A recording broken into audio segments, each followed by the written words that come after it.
Go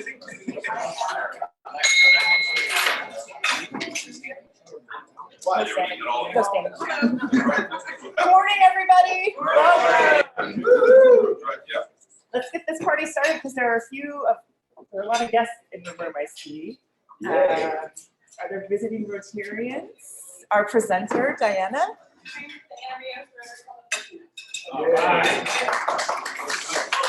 And then we have outgoing exchange student Piper. Mom. Okay. Oh, I guess I'm set. And then Terry has an announcement for us. Thank you, President Vanessa.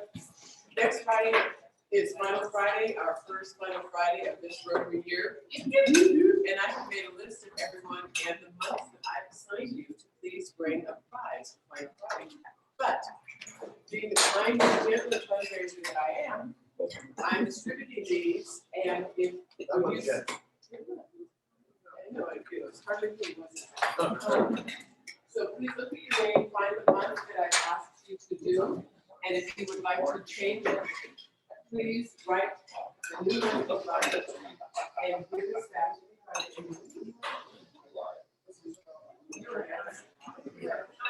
And then while you have your pens out, at the end of every table is the thank you box paper. So if you have something you're grateful for, a recognition, let's honor Joyce in her absence and keep that box going. And then also thank you to Terry, and we brought bears. Let's see, I think that's the next slide. Yep. So these are the bears for the day in court. So please remember to bring these in, and we will collect them. You can also drop them off at the Griffin. Romi, how is the summer sale going? How's the summer sale going? So what we really need from you, the summer sale is going to be, just you can see it right up there. Oh yeah, I got to do that. Hi Zoom people. Welcome, hi Zoom people. So summer sale is going to be the Saturday before the students start, the one before they move in, it'll be combination of Jessica and my yard on 12th and H. And what we really need is we just need right now for you to be thinking about stuff and really nice stuff, not clothes, right? Unless they're so good, we know they're going to sell. And not a bunch of shoes, and please not a bunch of books. But other stuff that, you know, for the students who are moving in or local families or whatever, we'll have every night the week before. The sale's going to be both Saturday and Sunday. I think that's the 12th and 13th of August. Somebody check mine. 13, 14. Thank you. 13, 14, both days. But every night that week, you can bring stuff by my house. On the flyer, it has my cell, so you can text me so I know I'm there, and we can stick stuff in the garage. But if you've got stuff sooner or really nice stuff, what we really need is just a picture of it, and we'll try and sell it on Facebook Marketplace. So send us a picture and a description, and huge, huge thank yous to Terry, who's got a bunch of Haliashis coming, and Haliashi earrings, and a couple other items that I know of, but we'll do, thank you, Ian, if you're here, Ian, thank you. We'll set up Facebook Marketplace. We need pictures and descriptions. We'll start selling stuff in advance. And then the week of, you could bring your stuff, and we'll stick it in the garage. There'll be a sign-up genius so that you can help with pricing and signs and selling, and it's all fun. And at the end, there's even a job to sign up with Take It All Away.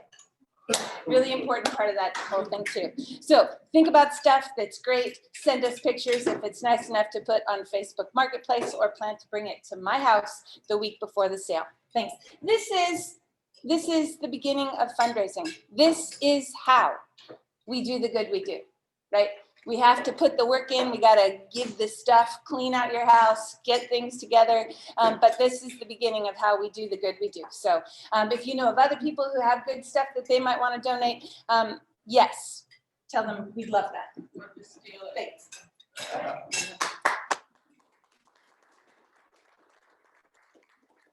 Then we have a couple of guests in the back. So this morning I have my sister and my brother-in-law, Jocelyn and Mark, joining me.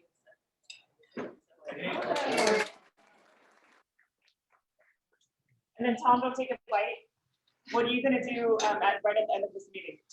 I'm going to go donate blood at the, I'm doing apheresis. They've had a big push lately. And we are, that's very important, John, because Actually, I was telling Don, we've had a great response to the call we put out this last week, so we're in good shape at this point. So what that means is all of the people who come in the last week, because we've been critically low, are going to be eligible for the next 8 weeks. Then we're going to need blood next week and the week after and the week after. So our goal is to get folks to be thinking about donating blood throughout the year. So if you haven't donated recently, think about next week, the week after. You can make an appointment on our website at nccbb.org or Google Living.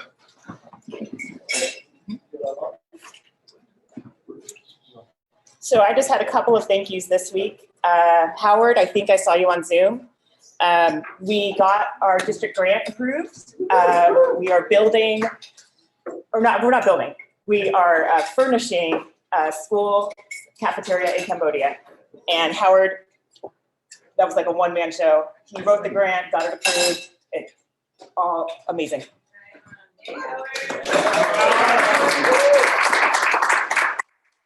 And then Jessica, you won an ice cream cone. I just couldn't find the Yes! gift certificate for your efforts at the community fair, or committee fair. Wow! Yeah! Fellowship, everyone! Yeah! And then we had our first board meeting Tuesday morning. That was awesome. Craig was there. Robin is not here, but she was there. Pat was there. They're working on their blue badges.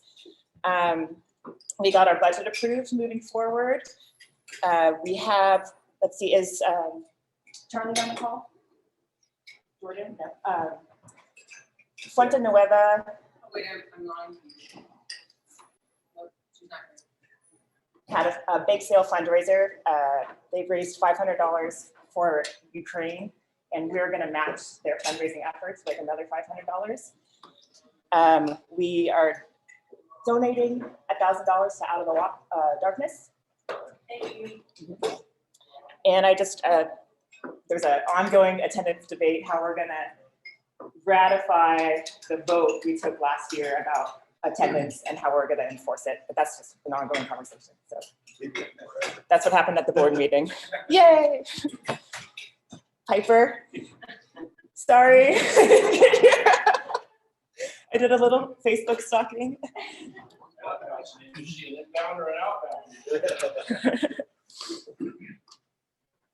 So let me pull up your actual presentation.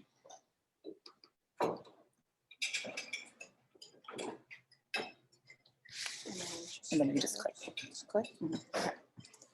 Hi, everyone. I'm Piper. I am the outbound exchange student for the Arcata Noon Rotary Club, and I'm just here to tell you a little bit more about me.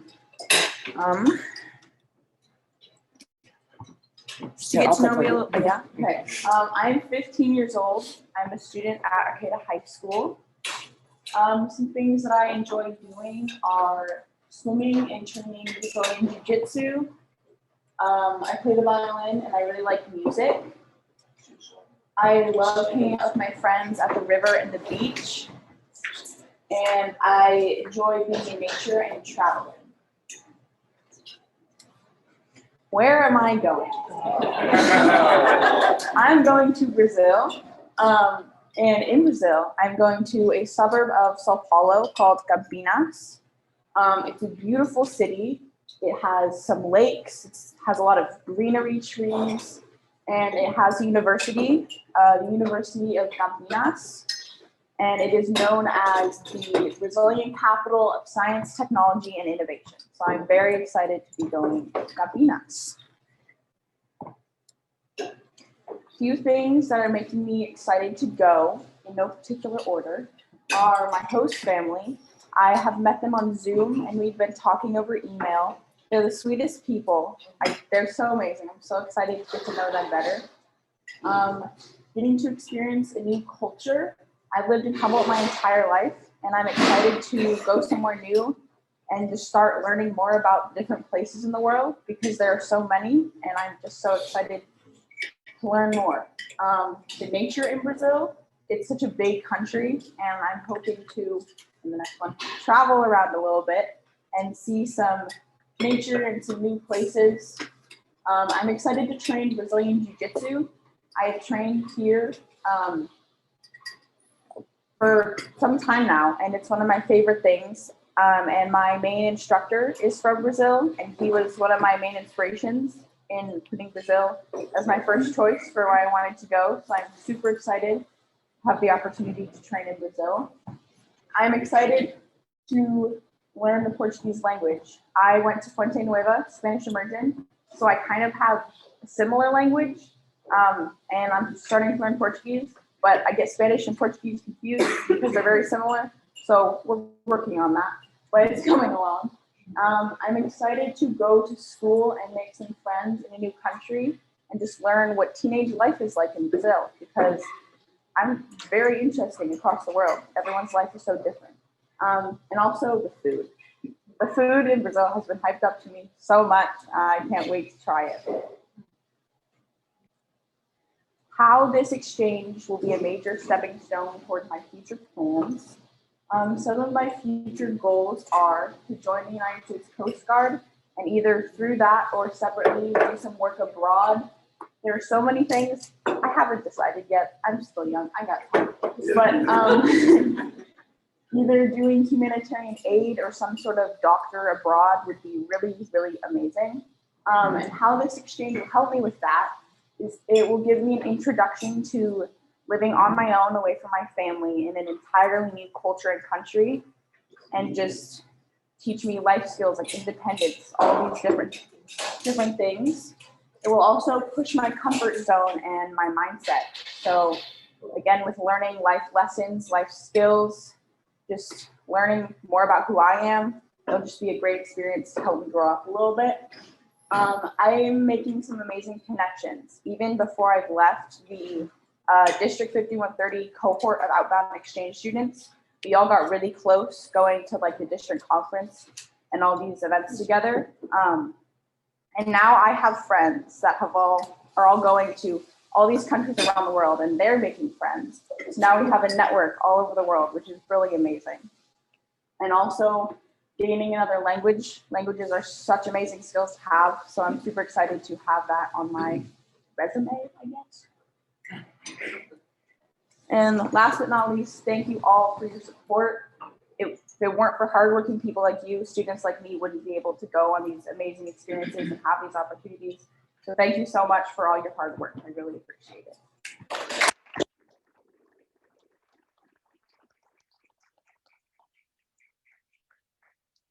Thank you. Any questions? All right. When do you go? I leave next week, next gosh. weekend. Yeah, Okay. it's coming up really soon. I mean, wonderful. Thank you.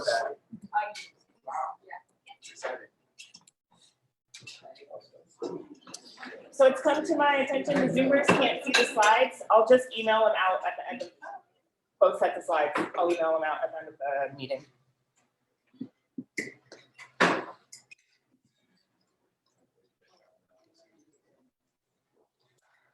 Dianna Rios. Oh. Wait, Mark. Go ahead. Start talking. Yeah, perfect.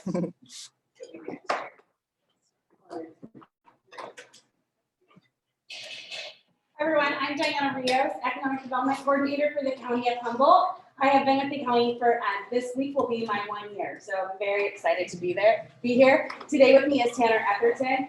He is a County of Humboldt Economic Development Specialist, and so he's been helping me with project, go back. That's the last one. Start here. Can you slow down? Is that too fast? Sorry. Yeah. I almost need a stool. Can they see me? Yeah. Okay. Okay. Perfect. If you're ever doing I Okay, perfect. I am going to cheat and use my notes though.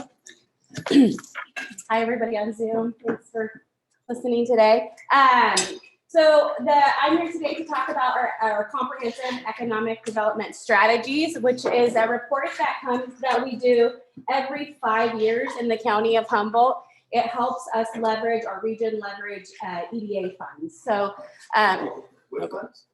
EDA, Economic Development. thank you. Yes, and Greg Foster's here. He's been a part of this process for many, many years, and I worked on one of the first plans and we dealt with the emergence of the horseless carriage. And then we started paving roads. So. He's super valuable, and he's the reason why I'm here today. So I'm really excited to be here talking about this. It's a technical document required in order for us to apply for EDA funds. Really important when last time it was done was in 2016-17 for 2018 through 2023. As you can imagine, a lot has changed during the last 5 years, but it's also an opportunity for us to come together and talk about our region collectively, and we're going to be focusing a lot on that. It also acts as a voice for our community and a roadmap for the future, and if it didn't in the past, it's going to this time. So as you can imagine, we've had, we have a lot has changed in the last 5 years since the last document has come out. We had a global pandemic in the middle of that 5-year strategies.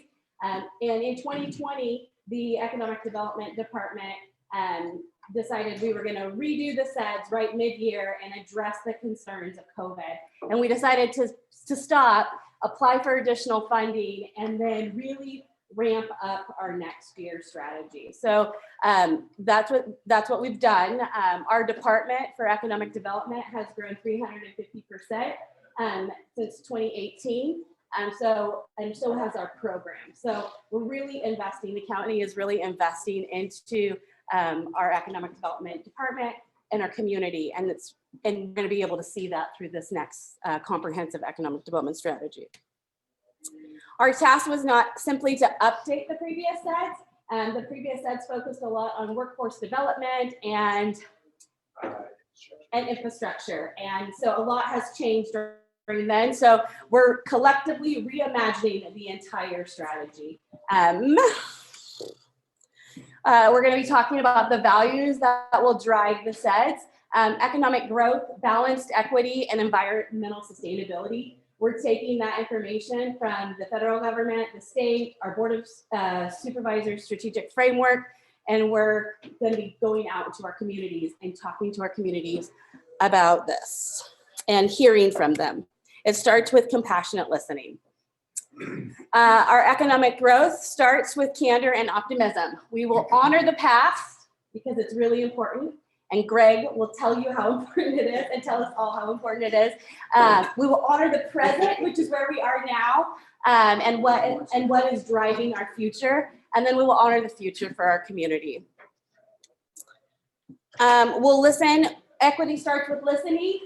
This economic development strategies is very different than the ones in the past. Last year, our last one in 2018, about 25 people, I believe, Greg, tell me if I'm wrong on that, about 25 people sat around and we worked on that, that strategies, and then we surveyed about 100 community industry leaders to create the CEDS. We also did a countywide study. It went to PO boxes, and that information was also utilized to inform the CEDS.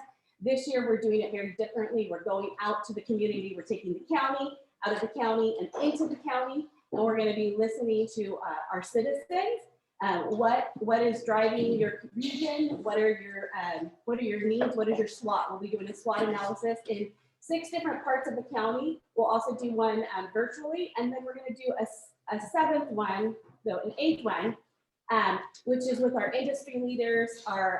It'll be the REDEX and the AEDCs. It'll be our city governments and our county governments and our business industry leaders, and then we'll use that EDA information or EDD information to pull that, and we'll do another SWOT analysis with the industry leaders, and then we're taking all of that information together, and we're going to form the CEDS, including studies and surveys that we'll be doing in addition to the community outreach.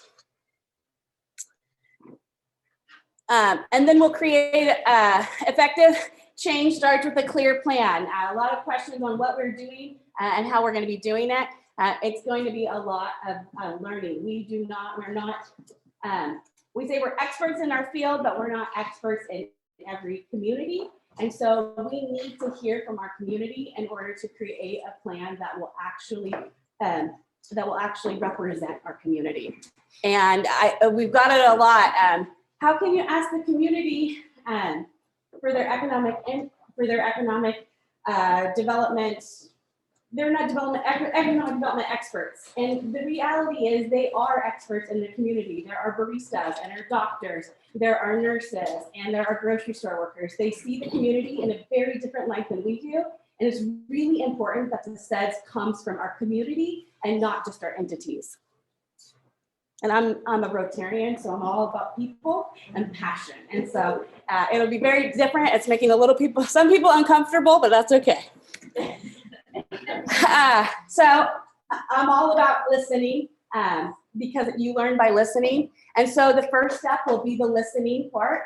The SWOT analysis that we'll be doing in the 6 different regions, the SWOT analysis with our industry leaders, listening to our community. Currently, we've been doing some community outreach events. We recently just went and participated in Bigfoot Days, had an event, just did some talking to the community. The data will not be able to use, but it will be able to use for marketing. And we're going to be using that to say, here, Willow Creek, here is what we heard from you. If this is an accurate picture, great. And if it's not, communicate with us. And so that way we can just keep that dialogue open. Tonight, we'll have a booth at the Friday night market. We're going to be having a booth at the farmers markets. And we're just going to be talking to our community. The more that we hear, the more that we can learn. Then we're going to be developing our plan, and we'll do that with our surveys and studies, in addition to the SWOT analysis, putting that information together to help Humboldt rise. Humboldt Rising is our theme this year. Our theme, there are a lot of things that make us different. Our differences make us vibrant. And our commonalities make us stronger. And so we're really going to be focusing on that component for us and putting a face to it. The CEDS has typically been an in-house county project with entities, which has been great and it has worked and it has been able to leverage us funds through the EDA. But we want this to be something that doesn't sit on a shelf and that can be used all 5 years. And so what that looks like is putting a face to that. So we're doing community storytelling. We're just asking people, tell us about an economic development story that you have. And I mean, mine was very simple and about me working at 16 in a restaurant and what was that experience to me and how my impact in that business affected that business for years to come.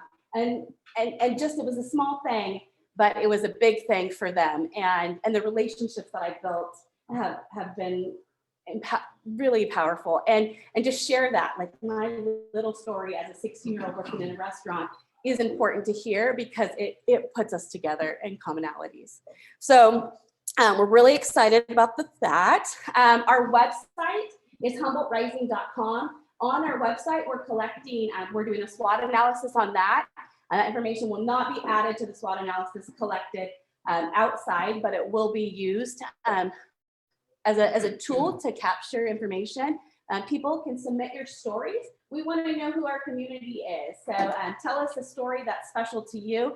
Some of them will be used to inform the CEDS. Some of them will be used for marketing purposes, and some of them will be housed on the website as just some fresh new content. So people keep checking out that story, learning about our community. And then we will be taking our CEDS, once the information is all collected, we will be posting it on our website, taking it back to the community and saying, we heard from your SWOT analysis in the community, we heard from the SWOT analysis and our industry leaders and entities.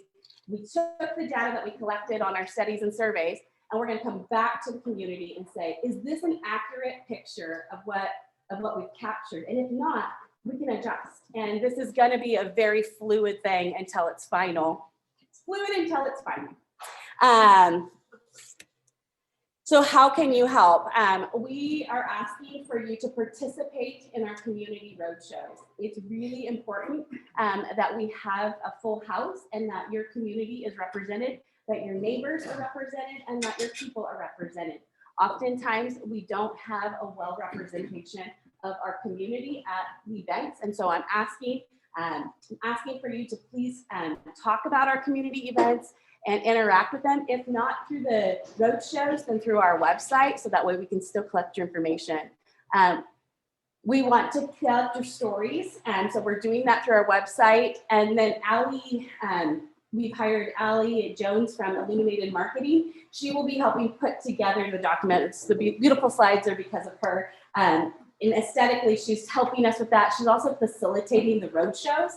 The road shows, I will explain what that is a little bit. We have 12 industry, or excuse me, there's 15 topics that include our targets of opportunities that have been identified based by our region. And that includes housing and, oh gosh, great, targets of opportunity. So yeah, there's 9 industry clusters that were identified that were the ones that were the most impactful or had the most ability to grow based on some analysis that was done. So that's the target of opportunity, and then there's issues that are. So in addition to the targets of opportunity, we have some things that are already happening in our communities. Our blue economy with the wind projects and the harbor and the Nordic. We also have our broadband, and we have childcare initiatives, and then our board of supervisors strategic framework and items that have been identified in there. So we're going to have 15 different tables, 15 different topics, a facilitated conversation on a SWOT analysis on each of them, and different community leaders, different communities talking about that. What are the strengths related to tourism? What are the strengths related to workforce? What are the strengths related to housing? It needs to be a well-rounded, we need to ask all 4 questions: our strengths, our weaknesses, and our opportunities, and our threats. And we're utilizing the same questions that we utilized in 2018, so we can compare that information together. It will be different because the people are different and the strategy is different, but we still want to utilize the same questions because they were formed with a lot of thought and intent around them. And so this is blurry, sorry, I apologize. We have postcards that we will be handing out. We delivered today. We'll be handing them out tonight at Friday Night Market. I'll get some up here to the Rotary clubs. But it has where we're gonna be on August 24th, we'll be in Southern Humboldt, and on August 29th in the Eel River Valley at River Lodge. We'll be at the Azalea Hall on August the 30th. We'll be at the Sequoia Conference Center on September the 7th. We'll be at the Trinidad Town Hall on September the 8th. And then we will be in Willow Creek on September the 9th. We'll follow that one with the Zoom. And then in October, we'll do our big industry leader one. We're setting that date as soon as I can get the Board of Supervisors all in the same room at the same time. I know, which will be scary, but also we'll keep them separated. So we'll be working on that one in October.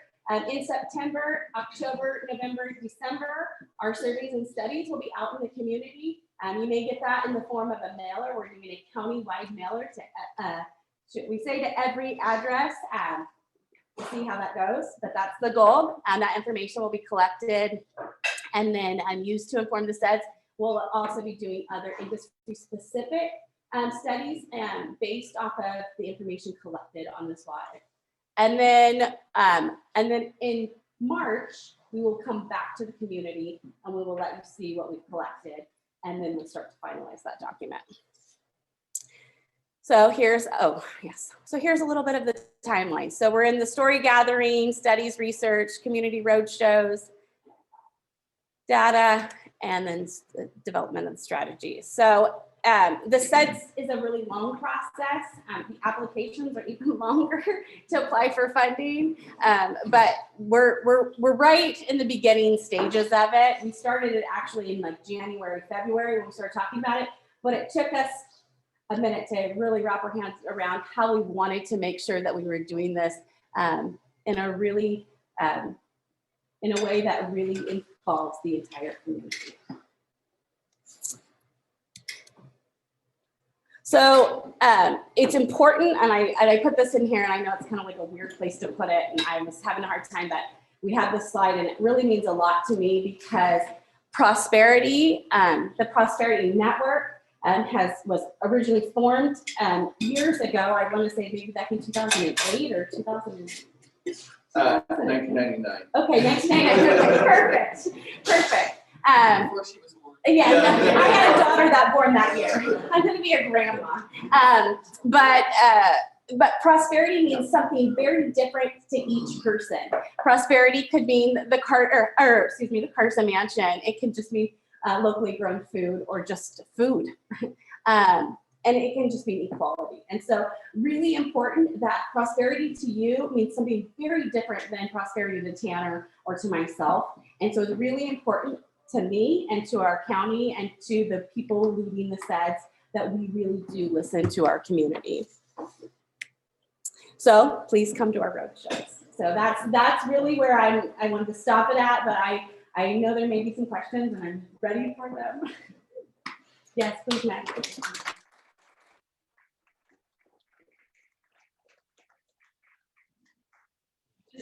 I mean, this is obviously, I've been working with older adults for 35+ years, and one of the things that I think that we have to look at in terms of prosperity is not just child health care, but elder care. Yeah.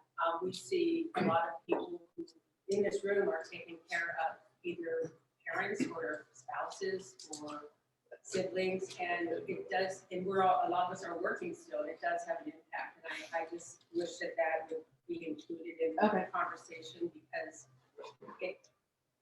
it impacts people's prosperity unbelievably. So you're on. Yeah. No, and that makes a lot of sense. I'm busy going down to my mom's to take care of it. And I help take care of 2 women too, Yeah, so and you I know. check on 2 people and go grocery shopping for 2 people. Yeah. And so I understand, and so we'll definitely make sure that we include that in some kind of component. Yeah, I would just say that, the topics we got from the Board of Supervisors Strategic Framework, targets of opportunity, federal, state budget, that's a starting point. We go to the community, we narrow that down, and we go to the industry leaders and community leaders, and we narrow that down. We actually have actionable items and goals. So yeah, please come to the roadshows. Tell us about that. We'll speak to it. Yes, please. Hi, Diana. Thank you for being here. So the EDA is a long time frame, whatever. Is there a funding goal that's going to be coming? And then I guess it's going to be from what you've gathered and put together and how it's going to be dispersed into? So there's no guarantee that we'll get any of the funding, any funding. And so that's something to be really transparent about. The way the document is written, depending on how the document is written, will allow other communities to, like, I guess one thing I should say is that some communities already have a comprehensive economic development strategy. City of Eureka, I'm not sure if City of Arcata does, but some of the local tribal tribes have them. And so ours is regional, so it allows, so if Fortuna wanted to apply for EDA funding, it would be a requirement for them to have, for our county to have this document or for them to do their own in order to apply for funds. And the document itself, how it's written, will allow us to, we're going to be really conscious about how we're writing it. And then looking at the EDA funding that's currently available to make sure that if there's funding opportunities available, that we would qualify with our document. And so we'll be utilizing it very symbiotically. Yeah, so my organization is EDA funded. We get money to relent, right? So to do that, we have to have a adopted CEDS at the county level. And so, we brought in about $6 million in the last 5 years for new lending. So, and then we have to certify every year that what we're doing is consistent with what the county adopted as their CEDS. So. Yes, please. Oh, yeah. It seems like a massive amount of work. How many of you are there? So Tanner and I are taking the lead on the project. We have our economic development team we're utilizing on bi-weekly brainstorms and just information dumps and downloads. And we also have our consultant that we're working with, and she's doing a lot of the aesthetic looks. We're doing lots of like the meat and digging into that. it's going to be, it is a lot of work, and it will continue to be a lot of work, and so. And the SETS committee.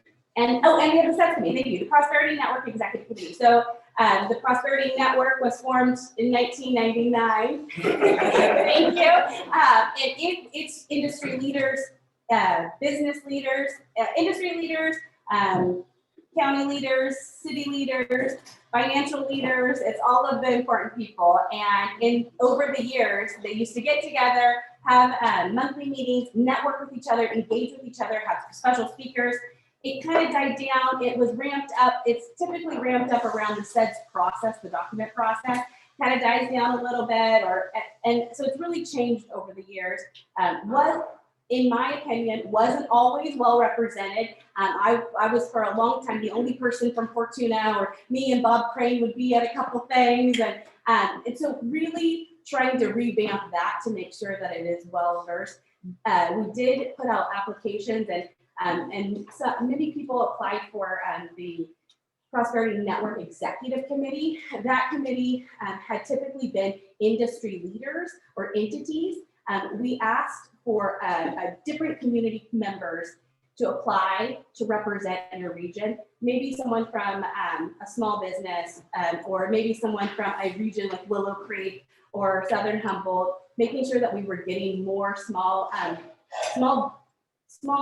entities to have their voice be heard in a different way, and still utilizing our entities through the SWOT analysis, through collection, the information that will be provided. One of the questions, I attended a tourism meeting and talked to them about the CEDS Roadshow, and they said, don't you believe we should be at the table if you're talking about tourism? And the answer is yes, but we have to hear from the people, because we need to know where people's information is at. What do you know about what's happening in our community? What do you want to see done?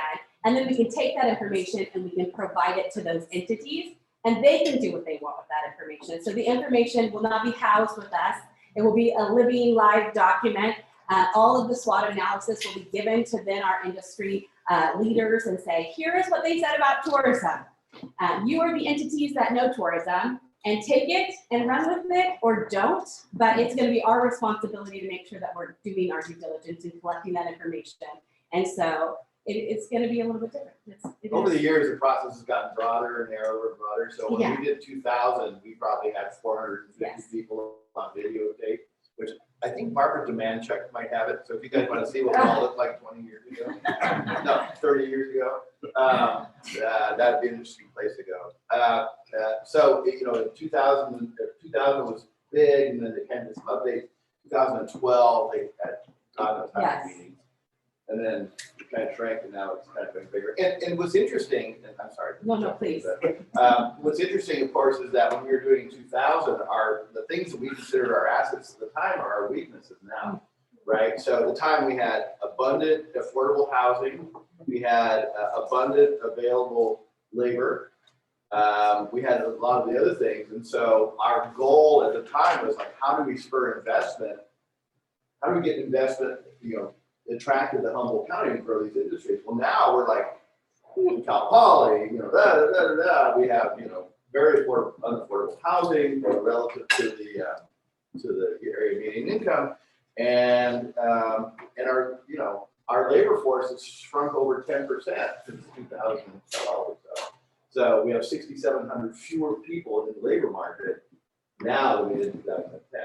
So we have it's completely flipped on its head, and so that's their challenge. Our challenge. Yeah, our challenge. Question from a Zoomer from Peggy. How are you ensuring that you are reaching out to communities of color who are traditionally left out of these initiatives? Yeah, so we're utilizing our the Humboldt Community resources. the Humboldt Community Resource Guide that just recently came out, but we're also utilizing the resource that we're collecting. So we're going into communities and we're specifically saying what entities should we be communicating with to communicate this, and we're getting that information, and then we're also sending them the information saying, come to our roadshows, participate in our SWOT analysis, and participate because we want to hear from your voices as well. And so we're utilizing the resources that are available to us, but that is going to be a lot of our community members, and we need the community members to know about it. We'll also be providing the documents and several of them. Yes, yeah, the document will be translated in English, Spanish, and in Hmong. Well, thank you very much. Okay, thank you so much.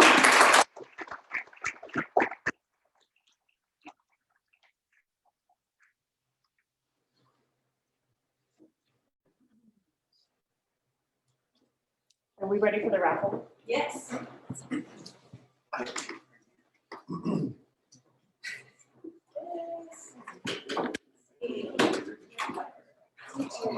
you're ready? Can you please hold take two tickets? All right. One, two. Oh, I dropped it. Okay, there we go. All right, the first one is 82009 7. After me.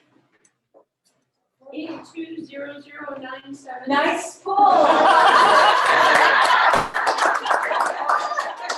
It was legit.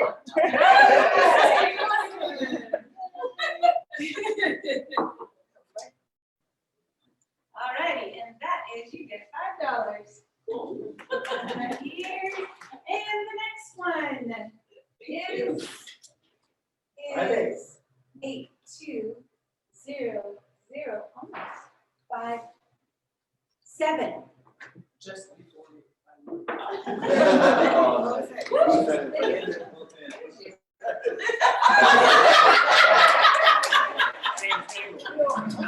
And another $5. You told me you were gonna win. Well, that's true. All right, so we're gonna try this out, a little tradition of people sharing the moment, not when they joined Rotary, but when they became a Rotarian. And this week we have Marty, who could, you could stay there. You end up with that.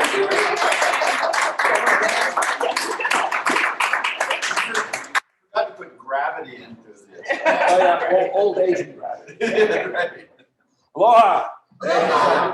I'm going to be hard to follow Piper, but as a segue from Piper's into mine, I'd like to say, if you read this month's Rotarian magazine, you'll see about midway through an article on Uganda, where Lazo, our incoming youth exchange student, is coming in about 2 weeks. He's been emailing with his family and Ian. So get stoked up for that, because it's going to be really fun to have Lazo with us. So that was part of my introduction to Rotary. Terry joined Rotary in 1992, and I was what they call a Rotary Andy. I was a tag along. I didn't know what Rotary was. There's all these guys, and Terry was one of the ladies in the club. But she got me interested in doing the community service work that they were doing.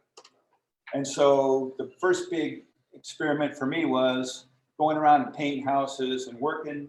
We did a job for one of our older folks, cleaned up the yard. It was about 15 people. We showed up with dumpsters, pickup trucks, chainsaws. Took about 4 hours. And we had donuts and coffee. Donuts brought the crowd. That's it. And that really got me interested in community service. So that's my first moment in Rotary. I wasn't a Rotarian. In 2000, well, no, let's go back to Festival of Brotherhood. In 1997, we went on what they call a Festival of Brotherhood, which is a project fair in Mexico. And I teamed up with some people down there at the time. I could speak Mexican. They couldn't speak much English, but he and I, Luis and I, became really good buddies. And I worked on some engineering projects. I went out to some orphanages, and that started me into the international phase of learning the culture and being able to be around people to help with the people. And so that kept me in the cultural. Then we went into what I call, they used to have group study exchange, which is kind of a forerunner to the new one that Rotary Foundation has, where they send people out to different countries. Group study exchanges for young people, young professionals, send a team to our country. And Terry was able to get, with some other people, a team from Vietnam, which Vietnam's not a non-Rotary country. but the government allowed their team to come, and we hosted them while they were here, and it was awesome. I took them ab diving, got some abs for them, and they were just all up in arms about that. You know, they got fresh seafood, Brandy. We all shot some fish too. And that really opened up my eyes to what Rotary could do around the world. When Terry had the opportunity to host Benny Santos from the Philippines, who was one of the first people to start the immunization project for polio in the Philippines. So he got me, running. Now I'm on this roll, okay? And I don't think it ever stops. I don't think you ever have just one Rotary moment. You're gonna have a lot of Rotary moments. If you get involved in Rotary, you're gonna have those moments. And what really pushed me, I guess, to the limit was when we went to Vietnam with the Wheelchair Foundation. We started in Hanoi and we went to Ho Chi Minh City, Saigon, with a group of people that were from all armed services. We had every armed service represented on the team we were with, and we met up with Viet Cong. We met up with the children. I went to a zoo, and I was the animal in the zoo because I was this tall and they're this tall, and the kids were all loving it. Putting wheelchairs together and distributing to people and helping somebody get on the back of a Honda 50 with a wheelchair and 3 other people is quite an object. It really gets you. So my Rotary moments. I'm still involved with a lot of the international. I love the international. I'm on the Youth Exchange Committee. Go Piper, you're gonna love it. Craig Newman in our club was one of the big institutes that I saw doing a lot of work with Youth Exchange way back when. And so that kind of got me pulled into Youth Exchange when my old club, Southwest Eureka. And it goes on and on. So keep Rotary going and have fun. It's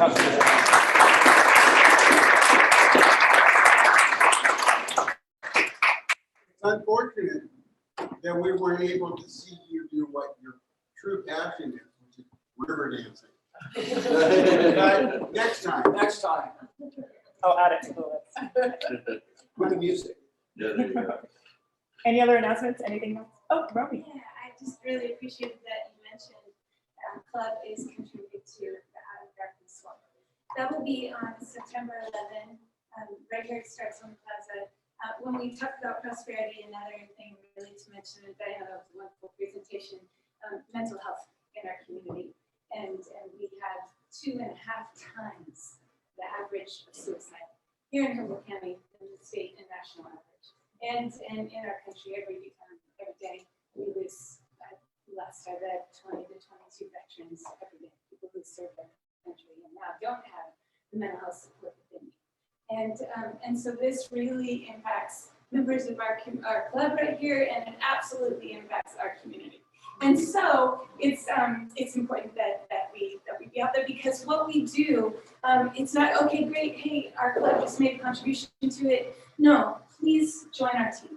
I will resend the invitation, but please join our team, because what we need to do is we need to talk about mental health. We need to talk about the challenges that people experience. We need to be there. We need to say, are you okay? I'm listening. I'm right here. I want to support you in every way I can. We need people to understand that there's crisis hotlines, that there's support, and a conversation about mental health needs to be a normal one where we regularly check in with people that we know. And the way, and so by having a big showing at this event, we raise awareness, we raise the frequency of that conversation and the mutual support and love that we provide to everyone in our community. So please join that. I loved that it was Rotary, Humboldt Rising, because Rise is actually part of our club. We called our events, we said Rise standing for Rotary Involvement Strengthens Everyone. And so this is one way we rise.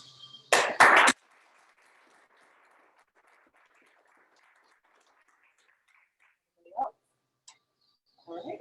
Have a great weekend, guys.